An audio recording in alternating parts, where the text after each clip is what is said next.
سورہ مریم آیت نمبر 48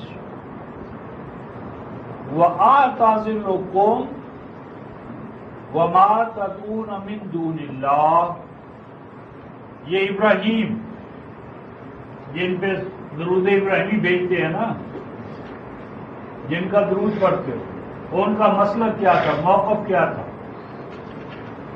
اعتزلکم، میں تم سے علیحدگی اختیار کرتا ہوں، تمہارا اور میرا اکٹھ نہیں ہوتا، تم اور ہم اکٹھے نہیں رہ سکتے،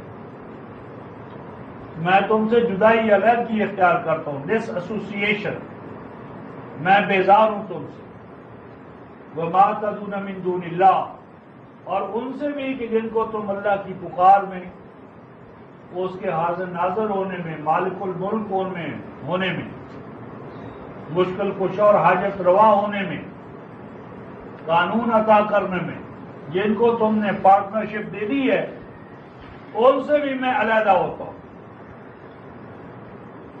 وَعَدُو ربی، میں تو ایک رب کی، ایک ہی تنہا میرا رب ہے، اسی کی ربوبیت عالمینی کی پکار لگاؤں گا، جس کو رب مانتا ہوں اسی کی ربوبیت کا ڈھنڈورا پیٹوں گا، چرچا کروں گا، اسی کا نام دنیا میں عام کروں گا، اور میں امید رکھتا ہوں، میں امید رکھتا ہوں اللہ اکون بدعاء ربی شقیہ، کہ میرا رب میری اس پکار اور دعوت کو رائیگاں نہیں جانے دے گا، ناکام نہیں ہونے دے گا۔ ایک ماں بھی رفقائے محترم اپنے بچے کو گرنے نہیں دیتی، تو مالک الملک کی طرف بڑھنے والا قدم ڈگمگائے اور رب اسے سہارا نہ دے، یہ رب کی ربوبیت سے ناممکن ہو۔ رب حی و قیوم، اور اپنے موعد بندے کی پکار نہ سنے، اس پکار کا جواب نہ دے، اس کی حاجت روائی مشکل کشائی نہ کرے، تو ایسے رب میں اور بت میں کوئی فرق نہیں۔ ہمارا اللہ حی و قیوم اللہ ہے، ہماری پکاروں کو سننے والا، ہماری حاجت روائی مشکل کشائی کرنے والا، اور اگر ایسا نہیں تو وہ ایک بت ہے، مردہ بت۔ ہم مردہ بت کو نہیں مانتے۔ فرمایا عسیٰ اللہ اکون بدعاء ربی شقیہ، میں جس رب کو مانتا ہوں اس پہ پوری، یعنی میں امید، اعتماد، یقین رکھتا ہوں کہ جب میں اس کی پکارتا ہوں، اس کے حضور میں اپنی حاجت لے جاتا ہوں، شقیہ تو ناکام نہیں ہو سکتا، نامراد نہیں ہو سکتا ہے تاخیر ہو جائے، وہ کسی اور شکل میں مجھے مل جائے، محرومی رب العالمین کی درگاہ سے موحد کے لیے ہے ہی نہیں۔ فرمایا فلما اعتزلهم وما يعبدون من دون اللہ، جب ابراہیم نے اتنا بڑا سٹینڈ لے لیا، ڈنکے کی چوٹ کہہ دیا، لوگوں میں تمہیں اور تمہارے ٹھاکروں کو، مجاوروں کو، غوثوں کو، قطبوں کو، ابدالوں کو، سب کو ٹھکراتا ہوں جوتے کی نوک پر، میں نہیں مانتا ان کو، کوئی میرا ان سے تعلق نہیں ہے، میں بیزار ہوں ان سے۔ جب ابراہیم نے یہ اعتزال کا موقف اختیار کر لیا، وہ یکسو ہو گیا اللہ کے لیے، اس کے نظام کے لیے، اس کی ربوبیت و وحدانیت کے لیے، پھر کیا کیا رفقائے محترم، یہ سکھایا ہمیں جا رہا ہے، ہمیں حوصلہ دینا مطلوب ہے۔ کیا فرمایا وَحَبْنَا لَهُ إِسْحَاقَ وَيَعْقُوبَ وَكُلًّا جَعَلْنَا نَبِيًّا، اور ابراہیم نے کن کو چھوڑا؟ کافروں کو چھوڑا، مشرکوں کو چھوڑا، نافرمانوں کو چھوڑا، فاسقوں کو چھوڑا۔ اللہ نے اس چھوڑنے کے نتیجے میں ان کو کون عطا کیے؟ وَحَبْنَا لَهُ إِسْحَاقَ، ہم نے اس کو اسحاق عطا کیا، اور یعقوب عطا کیا، وَكُلًّا جَعَلْنَا نَبِيًّا، اور ان کو ہم نے نبی بنایا، اور ابراہیم کو نبیوں کا باپ بنا دی۔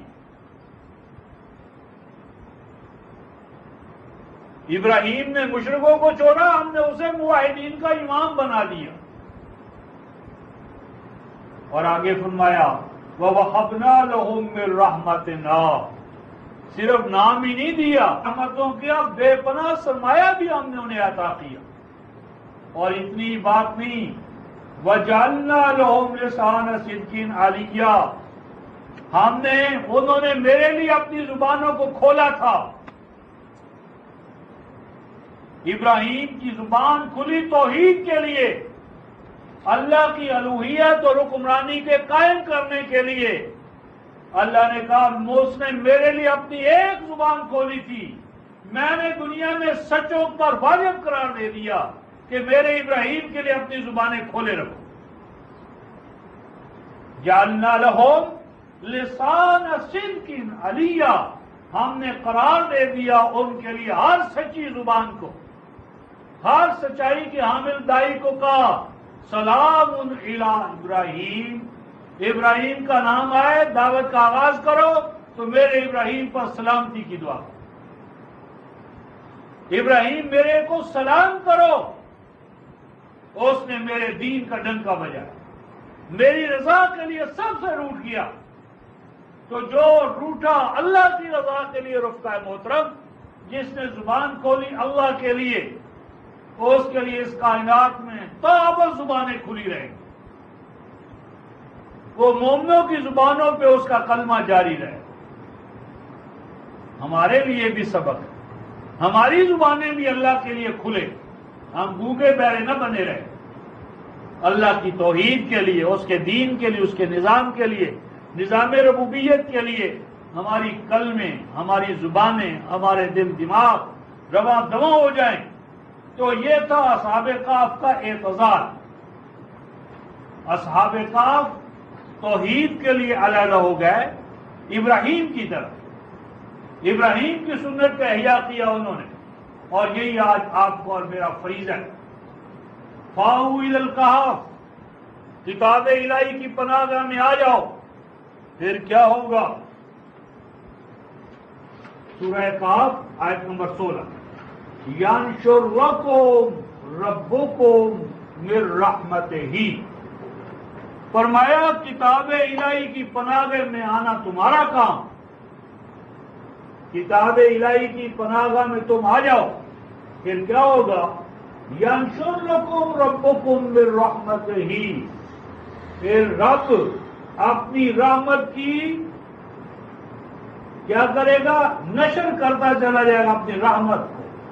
نشر کہتے ہیں رفقا جس طرح بارش برستی ہے، بارش کا برسنا نشور ہے۔ فرمایا کہ پھر اللہ کے ہاں سے تمہیں یہ ثمرہ ملے گا کہ تم اللہ کی کتاب کی پناہ گاہ میں آ جاؤ، اللہ پھر اپنی رحمت کی موسلا دھار بارشیں تم پر شروع کر دے۔ جس طرح کسان زمین میں بیج ڈالتا ہے، زمین کو تیار کرنے کے بعد، تو اللہ پاک اپنی رحمت سے اس کی کھیتیوں کو سیراب کرتا۔ اصحاب کہف نے کہا اللہ کے دین کی پناہ گاہ میں آ جاؤ، اللہ کے قرآن کی پناہ گاہ میں آ جاؤ، پھر دیکھو اللہ کس طرح اپنی رحمت کے موسلا دھار بارش برسانے والے بادل بھیجتا ہے، ہوائیں بھیجتا ہے، بدلیاں آتی ہیں۔ دیکھو تو صحیح اللہ کے قرآن کی پناہ گاہ میں آ کر، اور فرمایا وَيُحَيِّئْ لَكُم مِّنْ أَمْرِكُم مِّرْفَقًا، وہ کام جو تمہیں بڑا مشکل نظر آتا ہے، یُحَيِّئْ لَكُم، اسباب مہیا کرے گا۔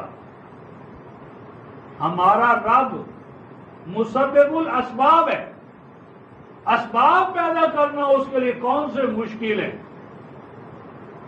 جس اللہ نے رفقائے محترم یہ کائنات پست و بلند عدم ماز سے اپنے امر کون سے پیدا کی ہے، اسباب کیا چیز ہے؟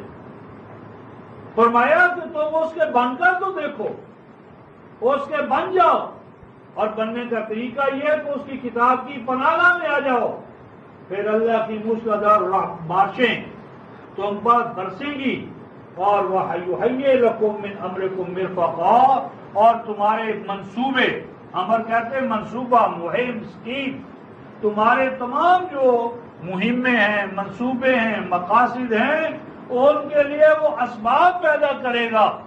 کیسے اسباب رفقا محترم؟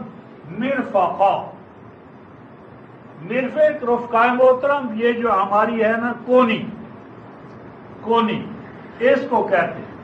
اندازہ کیجئے رفقا محترم، اگر ہمارا ہاتھ ہوتا پورا اس طرح، ٹانگ پوری کی پوری ہوتی، لیکن اس میں یہ جوائنٹس نہ ہوتے، جوڑ نہ ہوتے، تو ہاتھ کس کام کا، ٹانگ کس کام کی؟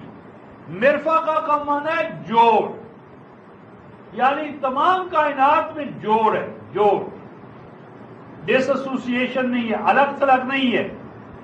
اللہ تبارک و تعالیٰ تمہارے منصوبے کی کامیابیوں کے لیے کڑیوں پر کڑیاں جوڑتا چلا جائے گا.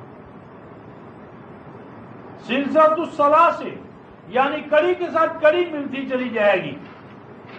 جس طرح تسبیح کے دانوں کو ہم ایک اس میں دھاگے میں پرو دیتے ہیں، تو اللہ تبارک و تعالیٰ تمہارے تمام منصوبوں کو کڑی کے ساتھ کڑی، رشتے کے ساتھ رشتہ جوڑتا چلا جائے گا، اور کامیابیوں اور کامرانیوں سے تمہیں ہمکنار کرتا چلا جائے گا. اب اس کے بعد اصحاب کہف جن علاقوں میں جا کر انہوں نے کتاب اللہ کی حکمرانی قائم کی، ایک ان کا جغرافیائی بیان ہے، اور اس جغرافیائی بیان کے نیچے ایک اور گہری حقیقت، دونوں کو کھولنے کی کوشش کرتا ہوں. پہلے جغرافیائی محل وقت، وَتَرَى الشَّمْسَ إِذَا طَلَعَتْ تَزَاوَرُ عَنْ كَهْفِهِمْ ذَاتَ الْيَمِينِ. فرمایا کہ جغرافیائی طور پر اصحاب کہف کا محل وقوع ایسا تھا کہ جب سورج طلوع ہوتا تھا، وَتَرَى الشَّمْسَ، اور دیکھے تو اس سورج کو، اذا طلعت، جب کہ وہ طلوع ہو، تزاور عن کہفہم ذات الیمین، تو وہ سورج ان کے اس جو قرآنی پناہ گاہ تھی، دارالہجرت تھا، اس سے وہ بائیں طرف ہٹتا ہوا گزر جاتا تھا. اور جب وہ غروب ہوتا تھا، وَإِذَا غَرَبَ، جب غروب ہوتا تھا تو غروب ہوتے وقت وہ ان کے شمال میں آ جاتا تھا. یہ جغرافیائی حوالے سے. لیکن میں نے اس کو دوسرے معنی میں زیادہ ترجیح دی ہے. یہاں قرآن نے ایک بہت بڑی حقیقت بیان کی، بہت بڑی حقیقت. وہ یہ ہے، شمس سے مراد ہے کتاب اللہ. یہ شمس، یہ نجوم، یہ قمر، یہ کواکب ربوبیت کے دو نظام ہیں، ربوبیت مادی اور ربوبیت معنوی. اور ربوبیت معنوی جو ہے رفقا محترم، اس کے اندر شمس ہوتی ہے کتاب اللہ، شمس کتاب اللہ، رسول اللہ، اور قمر ہوتا ہے امت، نجوم ہوتے ہیں اس کے علماء، ارض ہوتی امت، پہاڑ ہوتے اس کے اہل ایمان، اہل ایمان رفقا اور اصحاب. شمس سے مراد کتاب اللہ میں قرآن حکیم کو اور نبی پاک صلی اللہ علیہ وسلم کو شمس اور سراج منیر، جعل الشمس فیہا، شمس کیا ہے؟ یہ سراج منیر ہے، اور یہ ہے کتاب اللہ. کتاب اللہ کا یہ بیان ہے، وَتَرَى الشَّمْسَ إِذَا طَلَعَتْ، اور اے مومن تو دیکھے گا اور دیکھتا ہے کہ جب کبھی کسی امت پر کتاب اللہ طلوع کرتی ہے، کتاب اللہ کا سورج جب کسی قوم پر طلوع ہوتا ہے، یعنی جب بھی کسی قوم میں کتاب اللہ کے حقائق منظر عام پر آتے ہیں، کتاب اللہ طلوع ہوتی ہے، ظہور پذیر ہوتی ہے، اس کا ڈنکا بجتا ہے، اس کا نور جو ہے وہ ظہور پذیر ہوتا ہے، تو کیا ہوتا ہے؟ تزاور عن کہفہم ذات الیمین. تو سابقہ قوم کے اندر جو اصحاب یمین ہوتے ہیں، جنہوں نے اپنی استعداد و صلاحیت کو بنجر نہیں کیا ہوتا، جنہوں نے اپنے آپ کو شرک کے ساتھ، کفر کے ساتھ، فسق اور ظلم کے ساتھ تباہ و برباد نہیں کیا ہوتا، سب سے پہلے کتاب اللہ کو قبول کرنے میں یہ گروہ آگے بڑھتا ہے۔ یعنی جب کبھی شمس اسلام، شمس حقیقت، کتاب اللہ کا سورج طلوع ہوتا ہے تو سب سے پہلے اس اللہ کی کتاب کے سورج کی کرنیں جن قلوب و اذہان پر پڑتی ہے وہ قلوب و اذہان ذات الیمین ہوتے ہیں۔ یعنی صرف ذات الیمین ہی اول مرحلے میں کتاب اللہ کو قبول کرتے ہیں، جن کے اندر تفکر، غور و فکر، سوچ سمجھ، نیکی اور بھلائی کا جذبہ، اور جنہوں نے اپنے آپ کو ان استعدادات سے فارغ کر لیا ہوتا ہے۔ تو جس وقت کسی امت پر سورج طلوع ہو یعنی دین ظہور پذیر ہو تو دو معنی، ایک معنی تو یہ کہ اس کو قبول کرنے والے اصحاب الیمین ہوتے ہیں، اور دوسرا معنی اس کا یہ ہے کہ جب تک کتاب اللہ طلوع کی حالت میں رہے، جب تک کتاب اللہ مطلع صاف رہے، غبار آلود نہ ہو، شکوک و شبہات نہ ہو، تفرقہ نہ پیدا ہو، دین کی عبادت پارا پارا نہ ہو، یا جب تک کہ کسی امت کے اندر کتاب اللہ کا سورج طلوع رہتا ہے، طلوع کی حالت میں یہ امت کیا ہوتی ہے؟ ذات الیمین، یمن و سعادت کی مالک، کامیاب، کامران، خلافت علی منہاج الرسالہ قائم رہتا ہے۔ وَإِذَا غَرَبَتْ تَقْرِضُهُمْ ذَاتَ الشِّمَالِ، اور جب کسی امت سے کتاب اللہ کا سورج غروب ہو جائے، کتاب اللہ کو وہ چھپا دیں، کتاب اللہ کو غلافوں میں ڈال دیں، کتاب اللہ کے اوپر دویز پردے ڈال دیں، اس وقت کیا ہو جاتے ہیں؟ تَقْرِضُهُمْ ذَاتَ الشِّمَالِ، تو وہ اس طرح کینچی کاٹ دیتی ہے کپڑے کو، تو کتاب اللہ کے نور کے غائب ہو جانے سے وہ امت ٹکڑیوں میں تقسیم ہو جاتی ہے، تقریضوں ٹکڑے ٹکڑے ہو جاتی ہے، اور ان ٹکڑوں کا حال کیا ہوتا ہے؟ ذات الشمال، سارے کے سارے نحوست زدہ، بد کردار، بد اعمال، شرک میں مبتلا، نفاق میں مبتلا، کفر میں مبتلا، فسق میں مبتلا، ذات الشمال یعنی بائیں والے، یعنی ناکامیاں اور نامرادیاں، یعنی کفر، فسق اور ظلم جو ہے ان کو اپنے ہاتھے میں لے لیتا ہے۔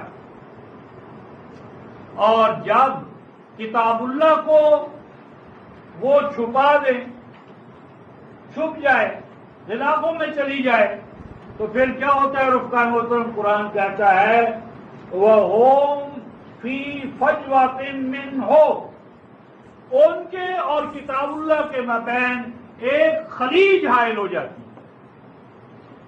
فجوہ کا معنی ہوتا ہے خلیج، شگاف، پھٹن۔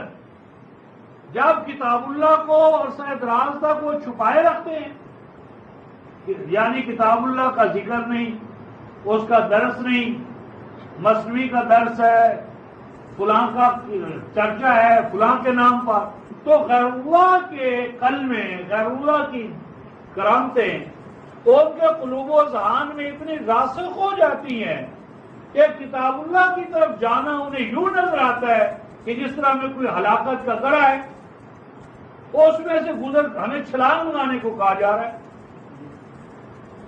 آگ سے بھری ہوئی کوئی کھڈ ہے، اس سے گزرنے کے لیے بھی کہا جا رہا ہے۔ ہم فی فجوۃ منہ، فرمایا ذالک من آیات اللہ، امتوں کے اندر یہ عروج و زوال جو آتا ہے یہ کہیں باہر سے نہیں آتا، ذالک من آیات اللہ، یہ سب کچھ اللہ کی آیات کی بنیاد پر ہوتا ہے۔ ان میں سے کوئی بیان بھی ایسا نہیں کہ جس کا پیشگی بیان کتاب اللہ کی آیات بینات میں نہ کر دیا جائے۔ اور خاص طور پر رفقائے محترم، ہم سورۃ الواقعہ جب لیں گے، اذا وقعت الواقعہ، واقعہ سورہ 56 سورہ جو ہے، اس میں یہ تینوں جماعتیں کھل کر ہمارے سامنے آئیں گی، اصحاب الیمین، اصحاب الشمال اور السابقون الاولون۔ لیکن ادھر ہم چلے گئے تو مسئلہ دوسری طرف چلا جائے گا، اس لیے میں ادھر نہیں جا رہا۔ ذالک من آیات اللہ، اس سب کچھ کا بیان اللہ کی کتاب میں موجود ہے، اللہ کی آیات میں موجود ہے۔ سورہ سے مراد کتاب اللہ، طلوع سے مراد اس کتاب اللہ کا طلوع، غروب سے مراد کتاب اللہ کو چھپانا، ذات الیمین کتاب اللہ کو دائیں ہاتھ میں لینے والے، ذات الشمال کتاب اللہ کو پس پوش ڈالنے والے، یہ تمام بیان من آیات اللہ۔ ان بیانات کے لیے کسی روایت کی ضرورت نہیں ہے، قطعاً نہیں ہے۔ ان تمام حقائق کو اللہ تعالیٰ نے اپنی آیات بینات میں دو ٹوک انداز میں بیان کر دی ہے۔ بس اصحاب کہف کو جاننے کے لیے ہمیں یورپ کے کدال کی ضرورت نہیں ہے، ہم علاقوں کی اکھاڑ پچھاڑ کے محتاج نہیں ہیں۔ اللہ نے اپنی آیات بینات میں ہمیں بتا دیا اصحاب کہف کون ہے کون نہیں ہے۔ کتاب کامل، کتاب کامل ہونے کا دعویٰ کرے اور یورپ کے کدال کی محتاج ہو، ناقص کتاب نہیں۔ ذالک من آیات اللہ، اس حوالے سے جو کچھ بھی مطلوب ہے وہ سب بیان کہاں ہے؟ اللہ کی آیات۔ من یہد اللہ فہو المہتد، فرمایا کہ اس بیان موقف پر کھڑا ہونے میں مشکلات آتی ہیں۔ کیا؟ مولوی فتویٰ لگا دیتا ہے جی گمراہ ہو گیا، کیوں؟ قرآن بہت پڑھ گیا، قرآن زیادہ پڑھ گیا ہے، گمراہ ہو گیا ہے، باپ دادا کا دین چھوڑ دیے، نظر لگ گئی ہے۔ کیا نظر لگی ہے؟ دن رات قرآن پڑھتا رہتا ہے۔ قرآن کثرت سے پڑھنا، قرآن کثرت سے سمجھنا، یہ سنت میں کیا ہے؟ نظر بد لگی ہے۔ اچھی نظر کیا ہے؟ کہ قرآن کے قریب ہی نہ آئے، ساری عمر خیر اللہ کی پرستش میں لگا رہا، باپ دادا کے قصے کہانیوں کو دین بنا لی، یہ اچھا ہے۔ تو اے مومن، من یہد اللہ فہو المہتد، ڈنکے کی چوٹ کہہ دے، جس کو اللہ ہدایت یافتہ قرار دے وہی ہے ہدایت یافتہ۔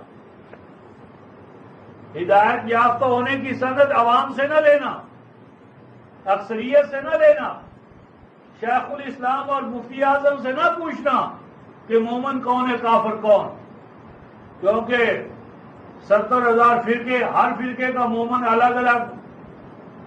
تو مومن کون ہے، ہدایت یافتہ کون ہے؟ اللہ سے پوچھ، اس کی کتاب سے پوچھ۔ من یہد اللہ، پاس جسے اللہ ہدایت یافتہ قرار دے، فہو المہتد، وہی ہے ہدایت یافتہ۔ اللہ کا فتویٰ تلاش کرو، اور اگر اللہ کا فتویٰ ہے تمہارے محتد ہدایت یافتہ ہونے کے بارے میں، تو مولویوں کے، فقیہوں کے، فریسیوں کے، پنڈتوں کے، پیروں کے فتووں سے مت کرو، ایمان اللہ پر۔ وَمَن يُضْلِلْ، اور جسے وہ اللہ گمراہ قرار دے دے، جسے ہونے کا فتویٰ لگا دے، جو اللہ کی کتاب کی روح سے گمراہ قرار دیا جائے، پھر کیا ہوگا؟ فَلَن تَجِدَ لَهُ وَلِيًّا مُرْشِدًا، ہرگز نہیں پائے گا ہے مومن تو اس کے لیے کوئی ولی، مرشد، منزل مراد تک پہنچانے والا، جس کو کتاب الہی گمراہ قرار دے تو اسے مرشد مانتا ہے، بدرا تو تو ہے۔ اللہ نے کہا جسے میں اپنی کتاب کی روح سے گمراہ قرار دے دیتا ہوں، دنیا کی طاقت نہیں کہ اسے ولی قرار دے سکے، مرشد ہو جائے۔ ولی مرشد اللہ اپنی کتاب کے ذریعے سے۔ آیت نمبر 18 وَتَحْسَبُهُمْ أَيْقَاظًا وَهُمْ رَقُودٌ تَحْسَبُهُمْ أَيْقَاظًا وَهُمْ رَقُودٌ تو گمان کرے ان کو جاگتا ہوا. اصحاب کہف، یہ رخار محترم اس کے 3 شعر ہیں ہر آیت میں. ہر شعر پہ گفتگو کرنے کے لیے بڑی بات لمبی ہو جاتی ہے، اور بعض دوست کہتے ہیں یہ آپ قرآن کو اتنا کیوں کھولتے، اشاروں میں بات کریں. میری بھی مجبوری ہے. ایک ایک آیت کے اتنے پہلو ہیں متعدد کہ ہر پہلو پر گفتگو کرنا یہ تو ایک کلاس ورک ہے، کلاس تھی. تو تحسبهم ايقاظ کا ایک معنی ہے جو روایتی، وہ کیا ہے؟ کہتے ہیں یہ اصحاب کہف سوئے ہوئے ہیں، اور ان کو اگر تو جا کر دیکھے تو گمان کرے کہ وہ سوئے ہوئے ہیں، حالانکہ وہ جاگتے ہیں وہ سوئے ہوئے ہیں. یہ بات نہیں ہے. قرآن نے اصحاب کہف کے چوکنے پن کو، بیداری کو یہاں بیان کیا کہ اے لوگوں، اگر تم اصحاب کہف کو دیکھو سونے کی حالت میں تو تمہیں یوں نظر آئے گا کہ یہ سو نہیں رہے، جاگ رہے. یہاں اصحاب کہف کی بیداری کا ذکر ہے. اصحاب کہف والے اتنے بیدار مغز، اتنے اپنی حفاظت کے حوالے سے محتاط اور چوکنے ہوتے ہیں کہ وہ سونے کی حالت میں بھی جاگنے والے ہوتے ہیں. ہم تو ہے نا سوتے ہوئے ہم تو جاگتے ہوئے سوتے ہیں. ویسے تو انسان کی آدھی عمر تو سونے میں گزر جاتی ہے، کیونکہ دن کے ساتھ رات ہے. پھر اگر آپ بچپنے کے 10-12 سال نکال دیں، پھر جو ہم دن کو بھی سو لیتے ہیں تو نتیجہ یہ نکلے گا کہ ہماری غالب زندگی سونے میں گزرتی ہے. جاگنا تو ہمیں کم ہی نصیب ہوتا ہے. تحسبهم ایقاظ وهم رقود، اصحاب کہف کا یہ حال ہے کہ تو ان کو جاگتا ہوا گمان کرے گا، جاگ کے وہ سوئے ہوئے ہوتے ہیں. مراد یہاں پر یہ ہے کہ وہ سونے کے حالات میں بھی جاگا کرتے ہیں. یعنی 2 معنی ہیں. ایک معنی تو یہ کہ سارے کے سارے بیک وقت نہیں سوتے ہیں اور جاگتے ہیں. یعنی ایک روز سوتا ہے دوسرا پہلا دیتا ہے. یہ انقلاب کی بیداری کا مسئلہ ہے. اگر آپ انقلاب کو برقرار رکھنے کے لیے چوکنے پن کا، پاسداری کا لحاظ نہیں کریں گے، کسی وقت بھی شب خون مارا جائے، دشمن چڑھائی کر دے، قوم ساری کی ساری سوئی ہوئی ہے، تو یہ بات نہیں ہے. فرمایا کہ وہ سونے کی حالت میں بھی جاگتے ہیں، یعنی سونے والے بھی ہیں جاگنے والے بھی. مراد یہ ہے کہ وہ اتنے بیدار ہیں، اتنے بیدار مغز ہیں کہ سونے کی حالت میں بھی اپنی حفاظت سے، اسلحے سے اور سیلف ڈیفینس سے وہ غافل نہیں ہوا. یہ تو اس وقت ہوگا جبکہ اصحاب کہف کا اطلاق ہم اصحاب الیمین پر کریں گے. اصحاب الیمین پر جب اس کا اطلاق ہوگا تو اس وقت اس کا یہ مفہوم ہوگا. اور اگر اصحاب الکہف جب زوال کی حالت میں ہوتے ہیں، اصحاب کہف پر زوال دیا جاتا ہے، جب وہ نام نہاد اصحاب کہف ہوتے ہیں، جب وہ کتاب اللہ کو انہوں نے غلافوں میں ڈال دیا، غرور کر دیا، اس وقت ان کا جو حال ہوتا ہے اصحاب کہف اصحاب الشمال کی شکل میں. تو تحسبهم ایقاظ وهم رقود، اس پر بھی اس کا اطلاق اس حوالے سے ہوتا ہے کہ اس وقت جب وہ اصحاب شمال ہوتے ہیں، فرمایا کہ اس وقت تم ان کو گمان کرتے ہو کہ یہ جاگ رہے ہیں، حالانکہ وہ سوئے ہوئے ہوتے ہیں. یعنی ان کے اندر بظاہر چوکنا پن، بیداری، لے کر وہ بیداری ہوتی ہے میٹیریل گینز کے حوالے سے، مادی لذت، کشش، جاذبیت، وسائل، آرام، حاصل کرنے کے لیے بیدار، اللہ کی رضا کے لیے سوئے ہوئے، اللہ کے دین کے حوالے سے سوئے ہوئے ہیں، دنیا کے حوالے سے جاگ رہے ہیں۔ ساری امت کا آج یہی حال ہے کہ اگر آپ کسی فلم بنانے کے لیے اپیل کریں پیسے ملیں گے، اور اگر اللہ کے دین کے حوالے سے تو سستی ہے، کاہلی ہے، نامرادی ہے۔ تو تاسو اعقاب و رقود، اگر اصحاب الشمال پر اس کا اطلاق کیا جائے تو مانا ہوگا کہ تم بظاہر ان کو گمان کرتے ہو کہ یکوا ہیں، بیدار ہیں، وہ ہم رقود، بیداری کہاں، زوال ہی زوال ہے، تنزل ہی تنزل ہے، دور دور تک پستیوں نے ڈیرے ڈالے ہیں، کاہلی اور نامرادی نے گھیرے میں لے لیا۔ آگے ہے وَنُقَلِّبُهُمْ ذَاتَ الْيَمِينِ وَذَاتَ الشِّمَالِ۔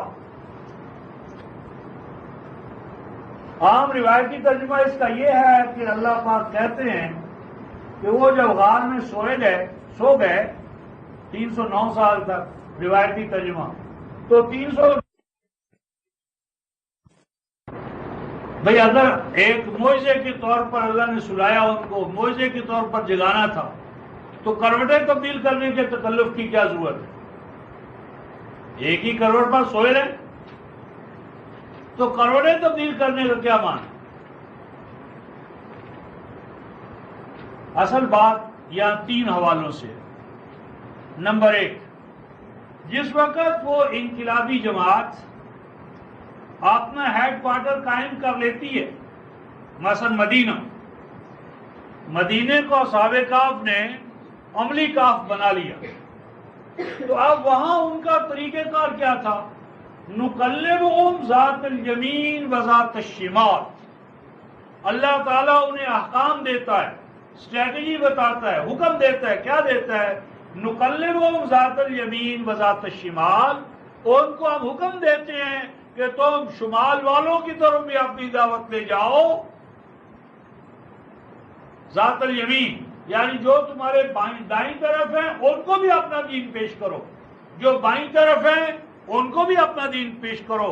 مراد یہ ہے کہ اس انقلاب کو، دین کو مدینے کے اندر مقید نہیں کرنا، اس دین کو مغرب کی طرف رومن امپائر پر بھی پھینکو، شکار کرو، اور مجوسی امپائر یعنی دائیں اور بائیں، مشرق و مغرب میں، شمال و جنوب میں، ہر کہیں اس نور کے انوار و تجلیات کو عام کرو۔ یعنی جہات اربع میں، مشرق و مغرب میں، شمال و جنوب میں کتاب اللہ کی ان انوار و تجلیات کو عام کر دو۔ یہ تو ہے نفاذ دین کے حوالے سے کہ ہم آگیر دین کا نفاذ ہوگا، مقید نہیں ہو جائے گا۔ انقلاب کسی ایک جگہ پر آ کر مقید نہیں ہو سکتا، انقلاب کا سوتا پھوٹے گا، یہ چشمہ ابلے گا، اور یہ قرآن کا چشمہ جو مدینے سے ابلے گا، مشرق و مغرب میں، شمال و جنوب میں، دائیں اور بائیں پھیلتا چلا جائے گا۔ نقلبہم ذات الیمین و ذات الشمال، ہم ان کو ذات الیمین کی طرف بھی بھیجیں گے، ذات الشمال کی طرف بھی بھیجیں گے، یعنی ہم جہاد میں وہ ہمارے دین کی منادی کریں گے، اس دین کو نافذ کریں گے۔ نمبر 2، دوسرا مفہوم، نقلبہم ذات الیمین و ذات الشمال۔ دوسری بڑی حقیقت وہ یہ کہ آج کے اصحاب الیمین کل کے اصحاب الشمال ہو جاتے ہیں، اصحاب الشمال اصحاب الیمین ہو جاتے ہیں۔ یعنی انقلاب آ جانے کے بعد اللہ تعالیٰ اس کی گارنٹی نہیں دیتے کہ وہ قوم لازماً ہمیشہ انقلاب کی حالت میں رہے گی۔ وہ انقلاب کی حالت اسی وقت تک رہتی ہے جب تک وہ اللہ کے دین پر قائم رہتے ہیں۔ جب وہ اللہ کے دین میں ڈنڈی مارتے ہیں، اس پہ روایات کو غالب کر دیتے ہیں، اور اس پر ادھر ادھر کی کثافتیں لا کر ڈال دیتے ہیں، وہی ذات الیمین ذات الشمال ہو جاتے ہیں۔ یعنی ذات الیمین ذات الشمال کی طرف، اور ذات الشمیل کل کے کافر مشرک ان کی آنے والی اولادیں دین کو سیکھ لیتی ہیں، وہ اقدار وہی پہ عامل ہو جاتی ہیں. تو یہ تبدل ہوتا ہے لا آف سکسیشن کے تحت، تبدیلیاں ہوتی رہتی ہیں. تو پہلے ہماگیریت ہے کہ وہ انقلاب دائیں اور بائیں ہر طرف پھیلتا ہے، اور پھر جب اگلی نسل یا اس کے بعد نسل یا اس کے بعد نسل سست گام ہو جاتی ہے تو وہ سست گام انقلاب کی قیادت سے محروم ہو جاتے، اور دائیں بائیں ان کے ماتحت ان کے زیر تربیت رہنے والی نسلیں اور امتیں دوبارہ انقلاب کی حامل ہو جاتی ہیں. وَقَلْبُهُمْ بَاسِطٌ ذِرَاعَیْهِ بِالْوَسِیدِ، عام ترجمہ اس کا یہ ہے، اور ان کا کتا پھیلائے رکھتا ہے اپنے ہاتھوں کو دہلیز پر. یہ کتا کون سا ہے رفقاء محترم؟ اور باسط سے کیا مراد ہے، اور وسیط کا کیا معنی ہے، جس کا معنی دہلیز کا؟ اگر رفقاء محترم ان میں ایک ایک لفظ کو قرآن کی روح سے ہم لینا شروع کریں تو اعجاز قرآن ہے، تو اس نے ہر اپنے ایک ایک نقطے کو اپنی آیات میں سمو دیا. بات بہت لمبی ہو جائے گی، وقت ہمارے پاس تھوڑا ہے. ابھی میں صرف کتے کی نشاندہی کرتا ہوں کہ کتاب اللہ کی روح سے کتا کون ہے. رفقاء محترم، سورۃ الکہف پر ہمارے قدیم اور جدید مفسرین نے اتنی پراگندہ خیالی کا اظہار کیا ہے کہ اس کو دیکھ کر پڑھ کر رونا. اس وجہ سے میں نے خصوصی طور پر اصحاب کہف یا سورۃ الکہف پر خاص کام کی ہے، اور وہ کافی ہماگیر ہے قرآنی حوالہ جات کے حوالے سے. تو اس کو روکتے روکتے بھی بات کچھ نہ کچھ آنی یا لانی پڑ جاتی ہے. تو میں آپ کے سامنے قرآن کا قلب کھولتا ہوں.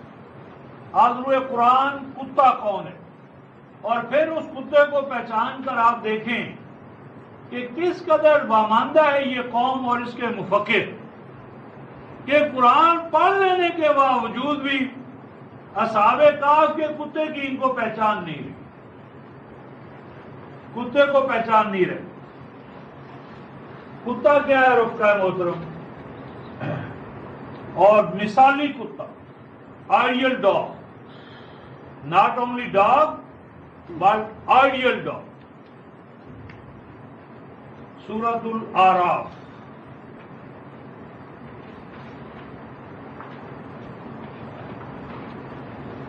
اصحاب کہف، اصحاب یمین، اصحاب شمال، سب کی بہترین ترجمانی سورۃ الاعراف 8ویں سورت ہے، 7ویں سورہ ہے، اور آیت نمبر 175 176.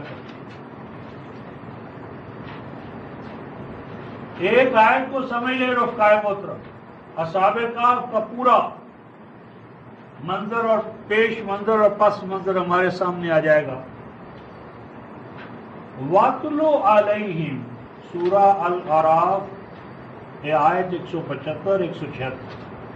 وَاتْلُ عَلَيْهِمْ ان کے سامنے لاؤ، وَاتْلُ عَلَيْهِمْ ان کے سامنے لاؤ. کیا سامنے لاؤ رفقاء محترم؟ نَبَأَ الَّذِي آتَيْنَاهُ آیَاتِنَا، اس قوم یا گروہ یا جماعت کی نبا. پھر وہی بات، نبا کہنے کا مطلب یہ ہے کہ یہاں ہمیں کچھ دینا مطلوب ہے، ہم پر کچھ کرم کرنا مطلوب ہے، خبر نہیں ہے. نبا، نبا وہ خبر کہ جس کو دی جائے اس کا کوئی فائدہ ہو، تمہارے فائدے کے لیے، قرآن کے ماننے والوں کے نفع کے لیے یہ بات ان کے علم میں لاؤ، نوٹس میں لاؤ. ایک جماعت تھی، گروہ تھا، فرق تھا، الذی آتیناہ آیاتنا، جسے ہم نے اپنی آیات عطا کی، اپنا دین عطا کیا تھا، اقدار وحی عطا کی تھی. اپنی آیات، روایات نہیں، قصے نہیں، کہانیاں نہیں، باپ دادا کی گپبازی نہیں، ہم نے اسے اپنی آیات دے دی. اس نے ان آیات کو لے لیا. پھر کیا ہوا؟ فانسلخ منہا، پھر کچھ ٹائم کے بعد، فا آیا ہے فوراً، کچھ ٹائم گزر جانے کے بعد، کچھ وقت گزر جانے کے بعد، کچھ صدیاں گزر جانے کے بعد، کچھ وقت گزر جانے کے بعد، کچھ ٹائم گزر جانے کے بعد، صدیاں وقت گزر جانے کے بعد، فانسلخ منہا، انسلاخ، انسلاخ کہتے ہیں رفقائے محترم، سالخا جانور جسے ذبح کیا جائے اس کی کھال اتار لے، اور بالخصوص سانپ کا کینچلی تبدیل کر لے۔ کھال جسم سے اس طرح اتار لی جائے کہ کوئی جسم کا گوشت کا ٹکڑا کھال کے ساتھ نہ رہے، کھال اور جسم الگ الگ ہو جائے، یہ سانپ کی کینچلی۔ فانسلخ منہا، اس امت نے جس کو کہ ہم نے اپنی آیتیں دی تھی، اس نے ہماری آیتوں کا لباس تبدیل کر دیا، ہماری آیتوں کا لباس، لبادہ، پوشاک، وہ مقدس بنا کر غلاف میں بند کر کے اوپر رکھ دیا۔ ہماری آیتوں کا نظام، اقدار وحی، ان سے وہ الگ تھلگ ہو گئے۔ فانسلخ منہا، الگ تھلگ ہو گئے، کینچلی تبدیل کر لی سانپ کی طرح۔ قرآن کا لباس پرانا ہو گیا، 1400 سال پرانا، آج کیسے چلے گا؟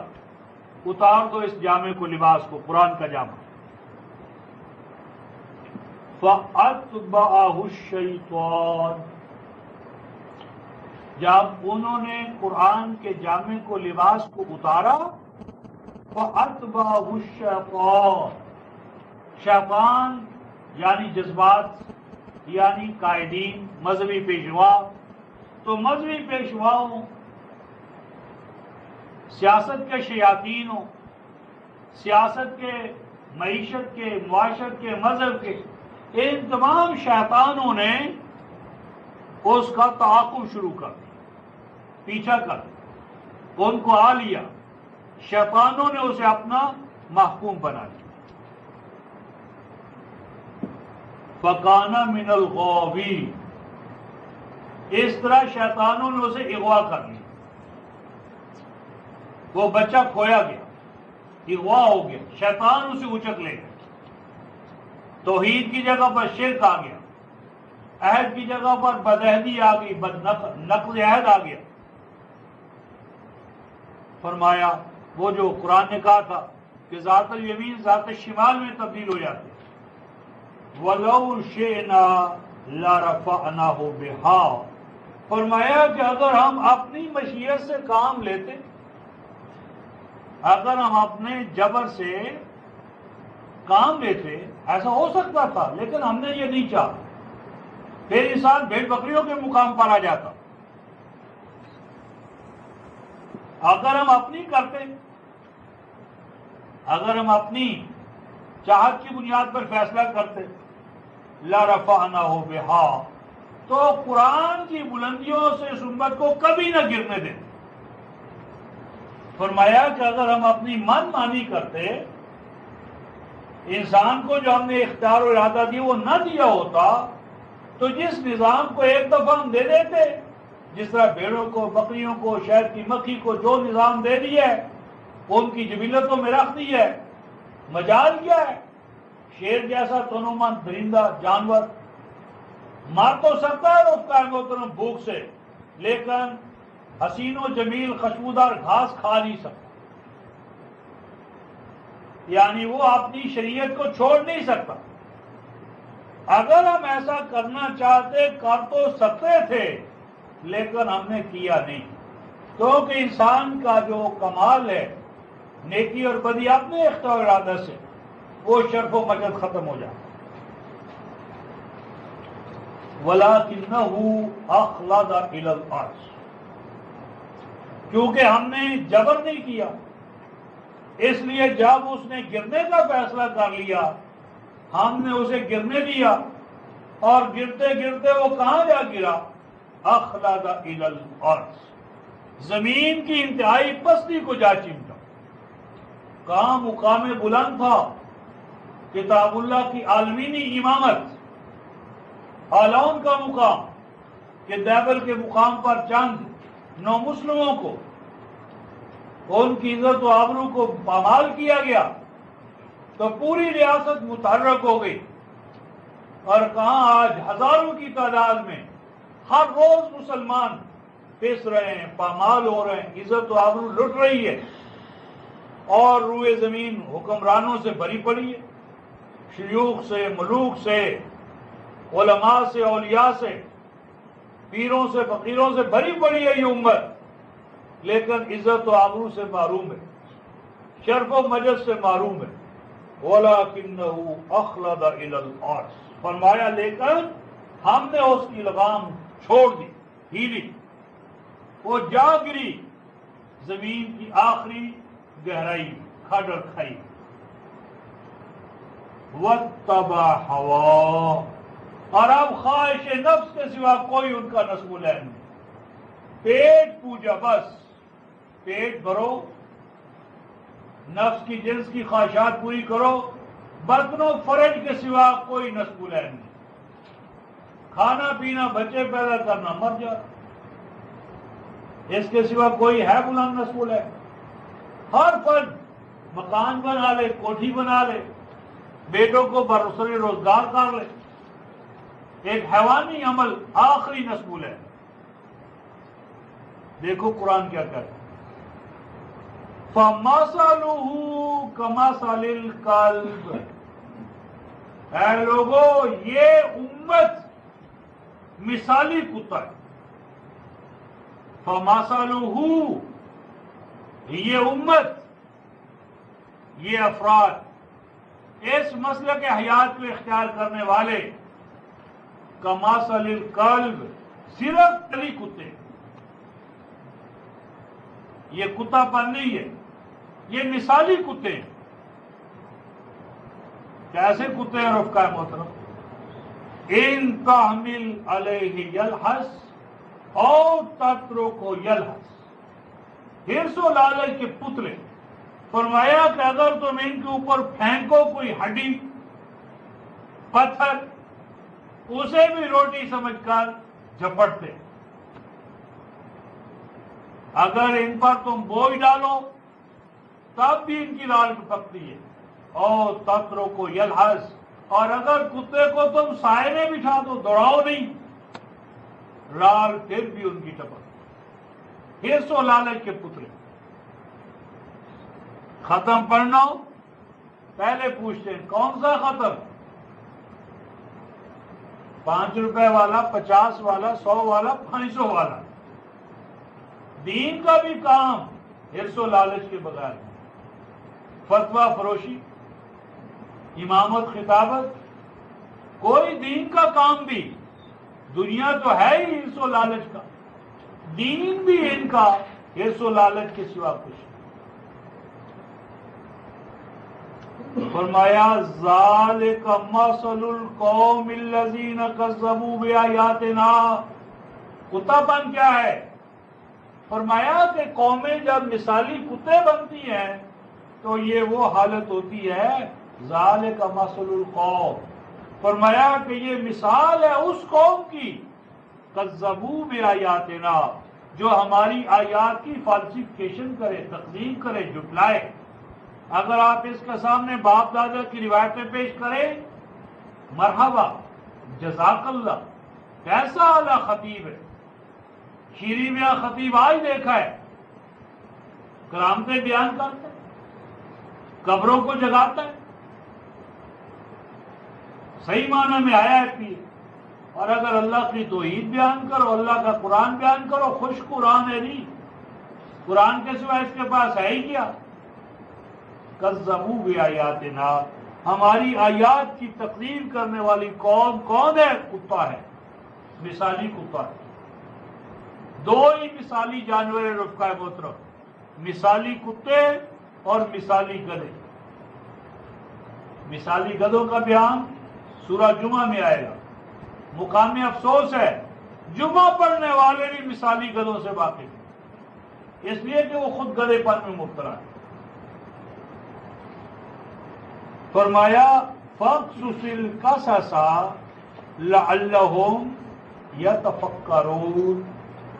ہے دائی ہے مبلغ، ان کے سامنے یہ تمثیلات، یہ حقائق تمثیلی انداز میں ان کو سناتے رہو، بیان کرتے رہو۔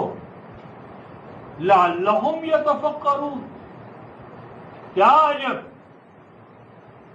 عین ممکن ہے کہ ان میں عقل و خرد کا چراغ روشن ہو جائے، چند اللہ کے بندے ہی اللہ کے دین کے خادم بن جائے، چند دلوں کے اندر نور توحید جو ہے وہ جگمگانا شروع ہو جائے، چند نفوس کے اندر اللہ کے دین کو غالب و سربلند کرنے کے لیے عزم بالجزم کا ارادہ ہو جائے، کیا عجب۔ اب یہ بیان رفقائے محترم مثالی کتوں کا۔ اب آئیے قلبہم باسط ذراعیہ بالوسیط، فرمایا کہ جب قومیں اصحاب الشمال ہو جاتی ہیں، جب اللہ کا دین علاقوں میں بند کر کے تاکہ نشان پر رکھ دیا جاتا ہے، تو قلبہم باسط ذراعیہ بالوسیط، تو ان کا جو کتا ہوتا ہے، علماء سو ہوتے ہیں، کتاب اللہ کو بیچنے والے، کتاب اللہ کا کھانے والے، کتاب اللہ کو چھپانے والے، اسے غلاظوں میں بند کر کے رکھنے والے، باسط ذراعیہ بالوسیط، ان کی قوتوں کی طاقتوں کی آخری حد کتاب اللہ کی دہلیز ہوتی ہے، وہ کبھی کتاب اللہ کے اندر داخل نہیں ہوتے، وہ کتاب اللہ کی دہلیز پہ ڈیرا ڈالے رکھتے ہیں، کتاب اللہ کے الفاظ کے حافظ ہیں، زیر و زبر کے حافظ ہیں، اس کو خوش الحانی سے گانے کے حافظ ہیں، کتاب اللہ کے اندر حقائق کی جو دنیا ہے وہاں ان کی رسائی نہیں، کیونکہ دہلیز سے آگے جانا ان کا رسول ہے نہیں۔ یہ علماء سو کا بیان، مثالی کتوں کا بیان ہے، یہ کوئی ایک کتا نہیں، وہ کتا تو بے گناہ ہے، اس کتے کو دھتکارنا کیا مانا؟ تو یہ مثالی کتے اور رفقائے محترم کہ جن مثالی کتوں کے بارے میں، علماء سو کے بارے میں، علماء کے بارے میں جو کتاب اللہ کے مکذب ہیں، یہ ان کا بیان ہے کہ ان کی آخری اڑان کتاب اللہ کی دہلیز پہ ہے، بس کتاب اللہ کے الفاظ کو گانا، خوش الحانی سے گانا، زیر زبر کا پیرا دینا، ناز نخرے کے ساتھ اس کے الفاظ کو نکال لینا، اور بس۔ لَوِ اطَّلَعْتَ عَلَيْهِمْ لَوَلَّيْتَ مِنْهُمْ فِرَارًا۔ اللہ اکبر، 1400 سال پہلے قرآن کیا کہہ رہا ہے رخصان؟ فرمایا کہ ان کی آخری حد تو یہ ہے کہ یہ دہلیز پر کتوں کی طرح بیٹھے، لیکن لَوِ اطَّلَعْتَ عَلَيْهِمْ، اگر تو کبھی ان کے پاس چلا جائے دین کی حقیقت پوچھنے کے لیے کہ مولوی صاحب ذرا دین کی حقیقت تو بتاؤ، قرآن کی ماہیت تو بتاؤ، قرآن کا معنی تو بتاؤ، قرآن کہتے کس کو ہے، دین کس چیز کا نام ہے، اگر دین کے حقائق کے حوالے سے اطلاع پانے کے لیے تو ان کے پاس چلا جائے، لَوَلَّيْتَ مِنْهُمْ فِرَارًا، جان کی سلامتی لے کر نہیں آئے گا، بھاگنا ہی پڑے گا تجھے،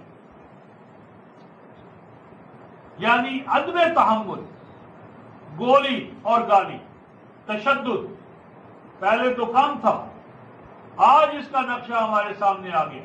کلاشن کوف کے کلچر نے ان فرقہ پرستانہ علماء کا نقشہ کھینچ دی ہے 1400 سال پہلے۔ اگر تو دین کی اطلاع پانے کے لیے ان کے ہیڈ کوارٹر پر چلا جائے، مرکز میں چلا جائے، حزب اللہ آپ جا کر دیکھ لو، کسی بھی مذہبی پیشوا کے ہیڈ کوارٹر پر جا کر سوال کرو دین کی ماہیت کے بارے میں، پھر دیکھو تمہارا حشر کیا ہوتا ہے، کیا ہوگا؟ لَوَلَّيْتَ مِنْهُمْ فِرَارًا، مجبور کر دیں گے تجھے کہ تو بھاگ آئے وہاں سے جان بچانے کے لیے، جان کی امان بھی نہیں، عزت و آبرو تو دور کی بات ہے، یہ تو تمہارے جسم ہی کو ختم کر دے. یعنی عدم تحمل، عدم رواداری، تشدد و پرسیکیوشن، گولی اور گالی. وَإِذَا مُلِئْتَ مِنْهُمْ رُعْبًا، فرمایا کہ تو ان کی نورانی شکلوں کو دیکھے، ان کے جبوں کو دیکھے، ان کے اماموں کو دیکھے، ان کے میک اپ کو دیکھے، تو اس کو دیکھ کر روب میں مبتلا ہو جائے. بڑے ہی باکمال لوگ ہیں، بڑے اونچے مقام پر پہنچے ہوئے فائز انسان ہیں، اندر سے بوسیدہ ہڈیاں، اوپر سے قبریں جن پہ خوب گارا گچ پتہ نہیں کیا کچھ لگایا گیا، اور اندر سے ہر حوالے سے تاریخ. والا مولئتا منہم رعبا، اور بھر جائے گا تو ان کو جب اپنے سامنے پائے گا رعبا، ان کے روب سے. مرعوب کن شخصیتیں، مرعوب کن شخصیتیں، لیکن وہ مرعوبیت صرف ظاہر کی ہے. ظاہر مرعوب کون ہے، اور اندر باطن جو ہے وہ فرار پر مجبور کر.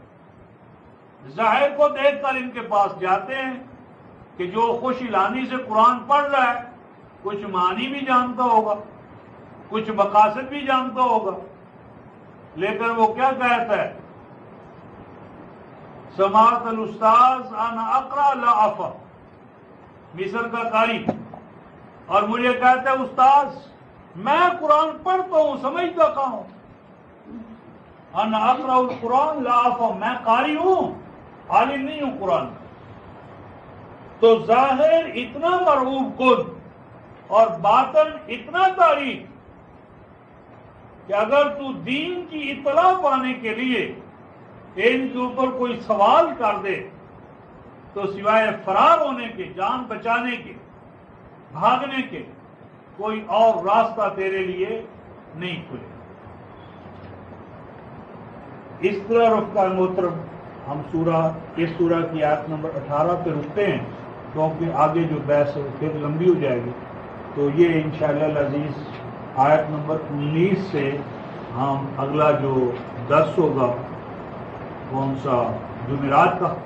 تو جمعرات کو انشاءاللہ العزیز سورۃ الکاف کی آیت نمبر 19 سے آگے چلیں گے. آخر دعوانا الحمدللہ رب العالمین.